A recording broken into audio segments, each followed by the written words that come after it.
Chapter 30. Wednesday late afternoon.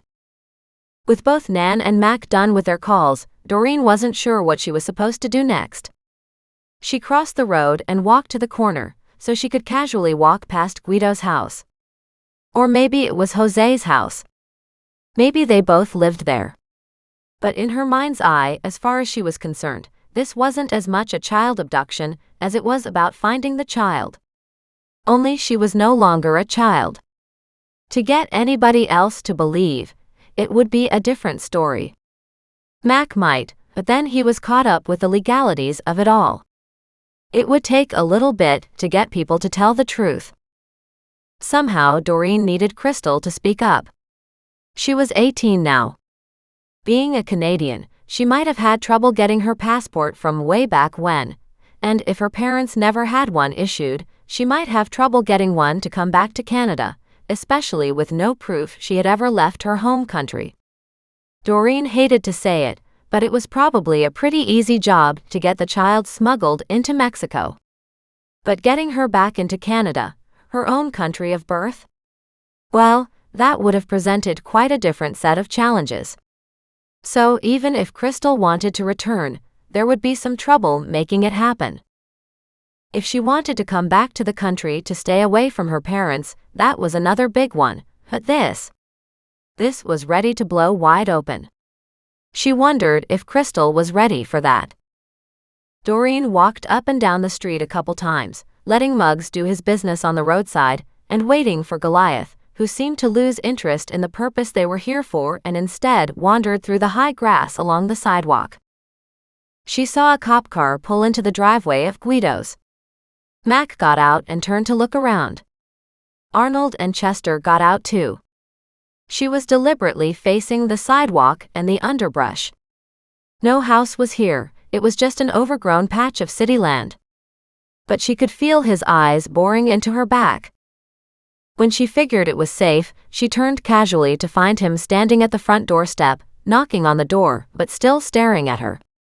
She gave him a small smile and kept walking up the street. She didn't want to go too far because she knew things could get ugly fast. But no one ever answered the door. And if Mac didn't have a search warrant, could he check the grounds? As it was, he walked over to the fence and Mac was tall, so he could see over it. As soon as he saw the vehicle on the other side, he pulled out his phone and made some calls. At that point the front door opened, and a woman stepped out. Doreen was too far away to hear what the woman said, but Mac and the two cops talked to her, and Doreen could see Mac pointing at the vehicle in the backyard. The woman had her hands up, as if to say she didn't know anything, but she was obviously not telling anyone anything either. From where she stood, Doreen could see somebody in the backyard. He ran for the back fence and jumped over it. She called Mac as she watched the stranger climb the fence. When he answered, she said, "He's going over the back fence to your right." Mac broke to the side, one cop with him, the other disappearing in the other direction. They ran to the side of the house where the person was already scaling the fence. The guy saw Mac and took off, jumping over a second fence to a different yard. But she'd pointed Mac in the right direction. With a beam of happiness, she walked back to her car and thought about the location of the other houses, wondering if she could catch the guy. She got everybody back into her vehicle and started it up, slowly moving past Guido's house. She took a right and then another right, and just as she was coming around the block, she almost hit a man racing across the road. As a matter of fact, he partially slammed into her fender, glared at her, punched the hood with his fist, and then kept running across the street. Mac was right on his heels, both cops now behind him. Mac gave her a thumbs up because, in effect, she'd slowed the guy down. She grinned as Mac took a flying leap and tackled the guy running away. They both went down in a tumble on the sidewalk across the road.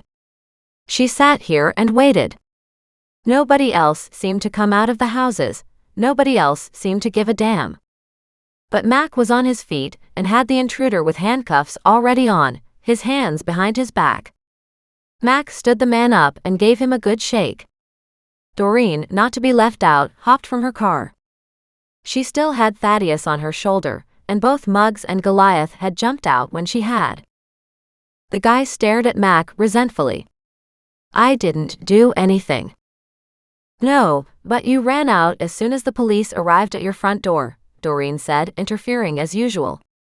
So you have to be up to something suspicious, she said, her voice super cheerful. You're Jose, aren't you? He would have glared at her more if he could have. As it was, figurative steam came out his ears. She nodded. I'm sorry. I really did want to talk to you. I didn't realize you were heading out to run poor Mac here off the road. But I guess you heard I talked to Clara? He seemed to wilt as he heard Clara's name.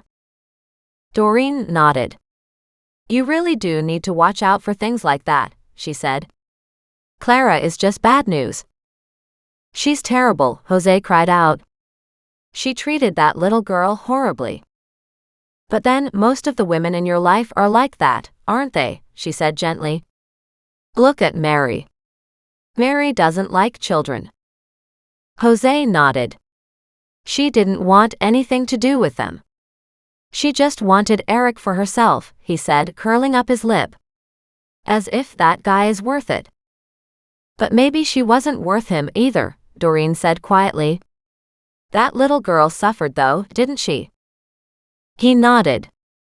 We knew the family before Mary got close to them. My brother and I used to work for Eric. We worked at his pawn shop, did various jobs. We tried to stay clean, but it's hard when you're an immigrant. We loved little Crystal. We were going through the process to get our citizenship, but we still had ties to Mexico, and Eric used to treat us badly sometimes. We'd leave, go back, and remember why we hated Mexico. Then we'd return to Canada again. It was like we needed a sabbatical, he admitted, his voice heavy. But every time we came back, Eric was still yelling and screaming at his little girl. And that wife of his was no better. Clara, she asked. Clara was no better, you're saying? He nodded. He would hit her. Clara would hit her, and always the little girl would take it. She'd be this big ghost. She was always so friendly and happy, and they made sure to hit her where it wasn't visible. But Guido and I, we couldn't stand it. We had a baby sister and she died from abuse, he said. Mary was older than us, and she didn't get the same beatings as the little ones. But Casey, our little sister, she was always getting hit, and she died. We just knew little Crystal would die soon too. So what started it? She asked. Did you talk to Crystal about it? She was crying one night. It was terrible. I saw both Mary and Eric hit her, and I knew her life would be even worse now that Mary was there. I don't know if Mary had anything to do with our sister's death or not, he said. I hope not. But I can't be sure. Mac looked from one to the other. So you tried to rescue Crystal? He asked. Jose nodded. She needed a life before she ended up in a box. We loved our little sister, but there wasn't anything we could do to help her. Every time we tried, we got beat too, he said. We were all small. But something about seeing Crystal in the same situation and knowing nobody was there to help her angered us. We tried to help our sister and we couldn't, but maybe we could help Crystal. Crystal is old enough to come back, Doreen said. It might be good for her to come back and to face it. Jose looked at her, fear in his eyes. But they won't let her. We don't have papers for her. She was born here, Doreen said firmly. She's a Canadian citizen. She just needs some proof so she can get her papers to cross back again. Mac looked at her and said, What am I missing? Guido and Jose smuggled her out of the country back to their hometown, Doreen said. And there she spent 10 happy years away from the abuse she had lived with here, she continued. But now she's 18. And her whole life is ahead of her, but because they smuggled her out, they have no way to get her back in, she said simply. We tried to get her papers, but Eric wouldn't let us see any of her papers at all. Did Eric know what you did? Jose shook his head. No, we had stopped in that night. I had seen Crystal in her room, crying, staring out the window, and I held up my finger to quiet her. She just nodded, but her eyes were these huge wells of pain, he said sadly. I couldn't do anything about it. Eric was being his usual jerk self and trying to cheat us, and my sister was just laughing. After we got paid, Guido took the vehicle, drove down to the end of the block, but I snuck around the house with the ladder, crept inside, and helped Crystal out. She took a few of her favorite things with her, and then we were gone. And that was it? You just took her to Mexico like that? He nodded. I drove her across the border. It's a long trip down south to Mexico from Canada, but I knew I could do it, and I had to. She was already crying and hurting. She kept saying she wanted to go home, but I knew she didn't really want to. As soon as I got her to my home in Mexico, I knew my mom would look after her. The same mom who looked after your little sister? Mac asked in a hard tone. You kidnapped a little girl, and you took her all the way to Mexico from here?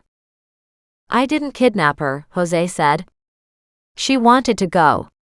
She just got lonesome, and I knew she would be fine once my mother had her. And yes, he said, the same mother who lost our little Casey. But little Casey was beaten along with my mother, he said sadly. My father was a bad man, and I think Mary is the same. As long as she has no children around her, maybe it's okay.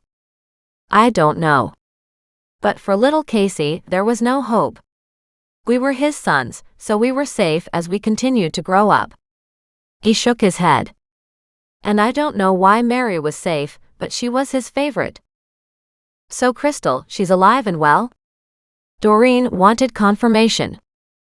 Jose nodded, his face brightening into a big smile. We talk to her all the time, he said. She's really happy. You know the police need to talk to her too, right? He nodded. Crystal was talking about coming back to go to school. She's graduated and now she wants to go to university, he said proudly. We've been putting money together in a fund for her. But we didn't know how to bring her back. It is difficult, Doreen said quietly, but it's not impossible. She turned to Mac to find him looking oddly at her. She gave him an encouraging smile. I'm sure you can help, can't you? She asked. He just rolled his eyes and said, I'm more than happy to take a kidnapper back to the police station, he said, and then I'll go pick up Crystal's child-abusing parents and talk to them. He turned to look at Jose. I'm sure Eric must have suspected you. Why wouldn't he turn you in? Mary, he said simply. Do you really think she cares about you that much? Doreen asked. He shook his head. No, not at all. But we were paying her for her silence. Right, so money talks. Mac shook his head. Let me get this straight. You steal his child, take her to somebody else to raise, and your sister knows about all this. Then you pay her to be quiet about it, is that it? Kinda. Eric and Mary really are two of a kind. For years he'd been blackmailing us because we didn't have our papers, and we were working for him anyway, Jose said. When we got our citizenship documents, we wouldn't pay Eric anymore. But now we could tell the cops about him blackmailing us, if we wanted to. Mary, however, wanted us to go back to Mexico, so she threatened to tell the cops what we'd done with Crystal if we didn't pay her. And once you get into a situation like this, there's just no getting out of it. There still isn't, Max said, pushing Jose in front of him. There'll be a hell of a lot of legal paperwork involved in this mess, and you won't get away scot-free. Maybe not, Jose said as he turned to look at Doreen, still standing on the side of the road where she'd been before Mac moved him. But at least Crystal is safe. That's what's important. Did Clara know? Doreen asked. Jose's shoulders sagged. I think she suspected. But something changed recently. He glared at Doreen. Probably you. I was going to ask for your help in bringing Crystal home, But you ruined everything. She's good at that, Mac said. Where's the ladder you used? Guido's house. Hooked on the inside of the fence. His voice turned sullen. It wasn't a bright future ahead of him. He'd done what he'd done for the best of reasons, but Doreen's heart ached for him because he was right. That was exactly what was important. Crystal needed to be safe. And how did one deal with the consequences of this nightmare? The cops put Jose in the back of their car. Doreen rounded up her menagerie and got them back into her vehicle and headed home. She couldn't imagine what the gossip mill would do with this information when they found out what had happened, but there was an awful lot the gossipers could do. It was just bad news. All around bad news. But that hadn't deterred her yet.